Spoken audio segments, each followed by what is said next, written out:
امریکی صدر نے ایران جنگ ساتھ لڑنے پر سعودی عرب، امارات اور قطر سے اظہار تشکر کیا۔ ٹرمپ نے جنگ میں فریق نہ بننے پر چینی صدر کا شکریہ ادا کیا۔ ادھر ٹرمپ کے نمائندہ خصوصی اسٹیو وٹکاف ایران سے ممکنہ جوہری معاہدے پر مذاکرات میں شرکت کے لیے سوئٹزرلینڈ روانہ ہو گئے۔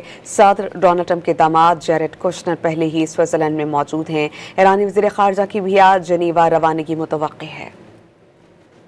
امریکی صدر نے ایران جنگ ساتھ لڑنے پر سعودی عرب، امارات اور قطر سے اظہار تشکر کیا۔ انہوں نے کہا کہ تینوں ممالک کی قیادت امریکہ کے وفادار ہے۔ صدر ٹرمپ نے ایران کو دھمکی دی کہ اگر امریکہ چاہے تو آبنہ ہرمز سے تیل کی ترسیل اتنی آسانی اور تیزی سے جاری نہیں رکھ سکے گا۔ اربوں ڈالر مالیت کے جہازوں کے مالکان یہ پسند نہیں کرتے ہیں کہ ان کے جہازوں کے اوپر سے میزائل گزر رہے ہوں۔ I want to thank the Emir of Qatar, Saudi Arabia, the Crown Prince is a fantastic person, and UAE Mohammed from UAE.